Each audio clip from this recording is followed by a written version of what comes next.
They said I'd forget, that the pain of giving up my baby would fade. But they were wrong. For 26 years, I remembered every detail. Her tiny fingers. Her cry. The way I whispered her name through tears as the nurse carried her away. Then last week, I walked into a café I'd never been to before. And froze. The girl behind the counter looked exactly like me at that age. I dropped my coffee. She apologized. And when I asked for her name, she said a word I hadn't heard since the day I signed those adoption papers. Lena. My daughter's name. Seattle, Washington, 1997. I was 19. Scared. Alone. And 7 months pregnant. The father? Gone. My parents? Religious and unforgiving. My life? About to become something I didn't recognize. I lived in a rented basement, cold tile floors, no windows, and an old mattress that made my back ache. But I loved her. From the moment I felt that first kick, I knew. She was mine. Even if the world wouldn't let her be. Her name was supposed to be Lena Grace. Simple. Beautiful. I whispered it to her every night. But the pressure mounted. My mother called me an embarrassment. My father stopped speaking to me. They gave me 2 choices. Either give the baby up, or give up your home. And I was already halfway out the door. The day I gave birth, I was alone. I held her for 11 minutes. She had my nose. His lips. Tiny fingers that curled around mine like she was pleading with me. And then the nurse came. It's time.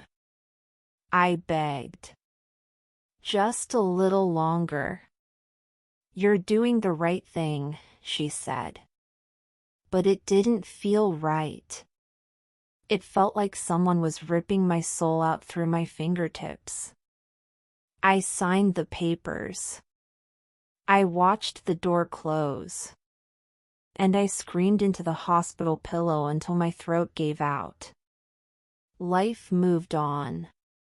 But I never truly did. I never married. I never had another child. I became a high school art teacher, the quiet kind, the type who smiles too often to hide the empty space inside. I moved back to Seattle recently after my mother passed. Funny how death doesn't feel final when you've already lost something that mattered more. One cold Tuesday morning, I was running late for work. Stopped by a cafe I'd never been to before. Small. Quiet. Indie music playing. And then I saw her. She had auburn hair like mine. The same sharp jawline. Even the freckle near her right temple, the one I had. The one my mother had. I dropped my coffee. It splashed across the counter. Oh my God, I'm so sorry, she said, grabbing napkins. I couldn't speak. She smiled politely. Happens more than you'd think. I'm Lena, by the way. I'll make you another, on the house. I couldn't breathe. That name. Lena. Not Emily. Not Jess. Lena. The name I whispered 26 years ago. The name no one else was supposed to know. I didn't go to work that day. I sat at the cafe window for over an hour with a coffee I barely touched, just watching her. Lena. She was laughing with a coworker, tying her apron, fiddling with a bracelet on her wrist that looked handmade, something a child would make. Was it really her? My brain said coincidence, but my heart said no chance in hell. I came back the next day. And the next. I memorized her voice. Her laugh. The way she tucked her hair behind her ear with her left hand, just like I did. On Thursday, she brought over my coffee without asking my order. You always get the same thing, she said with a warm smile. Hazelnut oat latte. Extra foam. You're a creature of habit. I smiled back, heart thudding. You're observant, I replied. She shrugged. I like people. I notice stuff. I wanted to say. I've noticed you every second since I saw your face. But I didn't. Later that week, I waited until she went on break. She sat outside behind the cafe, scrolling through her phone. I walked past casually, pretending not to look, but then I saw it. Her lock screen. It was a picture of her and a woman. Older. Red lipstick. Sharp eyes. Her mother? Adoptive, I assumed. Something in my chest twisted. That was supposed to be me. I went home that night and pulled out the only thing I had left. A hospital tag. Her birth certificate stub. And a photo of me holding her, eyes swollen from crying. Lena Grace. Date of birth. Weight. Hospital name. My hands trembled. I searched online. Typed in the hospital. Then adoption agencies active in Seattle around 1997. One of them, St. Maron's Family Services, had closed years ago. But I found an archived web page. It listed anonymous adoption IDs. One of them matched my case number. Beside it, I saw the confirmation. Placement, Seattle. Finalized in 1998. Name change, none. Parents, Gregory and Maria B. No name change. She kept the name. They didn't rename her. My eyes blurred. My knees gave out. And I cried right there at the kitchen table. For 26 years, I dreamed of this moment. But now that it was here, I was terrified.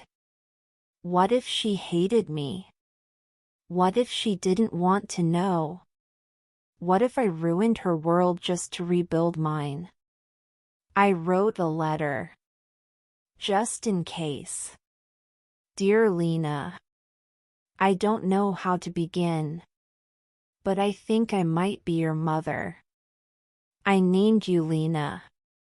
You were born in Seattle, 1997. I never stopped thinking about you. Not one day. Not one breath. I gave you up because I had no choice. But I never gave up on you. I've watched you smile, talk, make coffee, and every time, I wanted to tell you. You look just like me.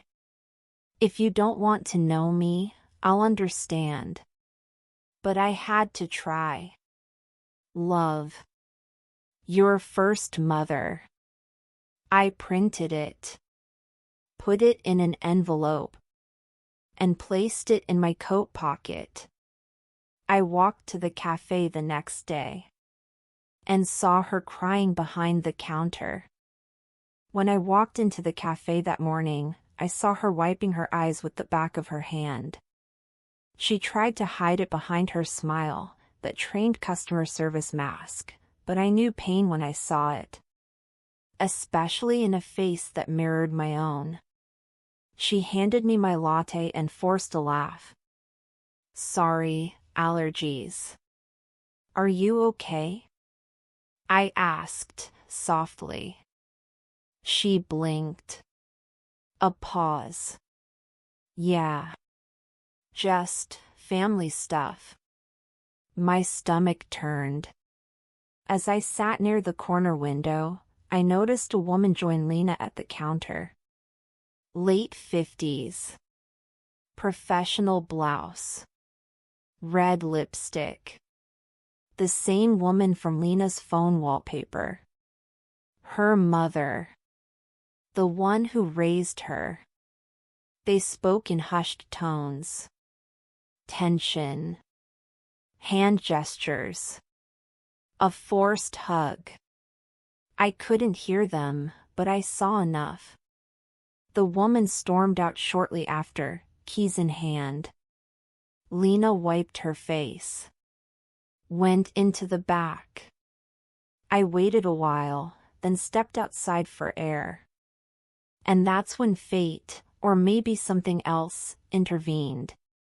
The woman was still in the parking lot, fumbling with her car. She dropped her sunglasses. I bent down and picked them up. "Here you go." She smiled, tired. "Thanks.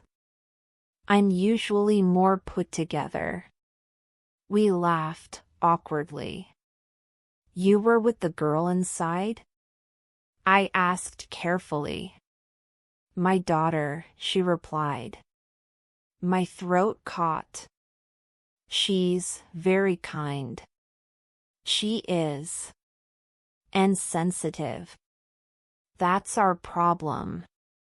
She sighed. She found out she was adopted last year. I thought she'd forget it, move on. But lately, she's been obsessed with it. Wants to find her birth mother. My chest hollowed out. I raised her. Loved her. But ever since she turned 25, it's like she's looking through me. I don't know what she hopes to find. I wanted to speak. To say, maybe just closure. Maybe just the face that gave her away. But I said nothing. Just nodded. Anyway, she continued, she doesn't know I'm checking her phone. She's been Googling old hospitals, agencies. It's exhausting. Then she looked at me, strangely. "Why am I telling you this?" I smiled. "Maybe because I'm listening." She drove off. And I stood there, frozen. I walked back in. Lena was cleaning the tables. I wanted to give her the letter. I took a step forward. Then she looked up at me. Red eyes. Tired smile. "Can I ask you something weird?" I nodded. "Have we met before?" "You feel familiar." My heart stopped. I forced a smile. "I don't think so." She tilted her head.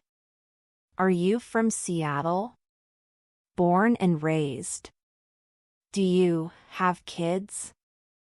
I hesitated. Then whispered. "Not anymore." She softened. "I'm sorry." I almost handed her the letter. Almost. But I didn't. I sat on the park bench outside the café the next morning. Not my usual spot. A little farther away, just enough distance to breathe. The letter was still in my coat pocket. Folded. Warm from being touched too many times. I kept thinking about what her adoptive mother had said. She wants to find her birth mom. She won't stop. And I realized, if I didn't tell her the truth now, someone else eventually would. And that would hurt worse. I didn't go inside that day. But she came out, holding a coffee cup. No apron. Just a hoodie and jeans, the kind of clothes kids wear when they're trying to be themselves, not someone's employee. "You forgot your coffee today," she said, handing me a warm cup. Hazelnut oat. Extra foam. I took it, smiling. "Thanks." She didn't sit. She stood. Then said something I'll never forget. "I know it's you."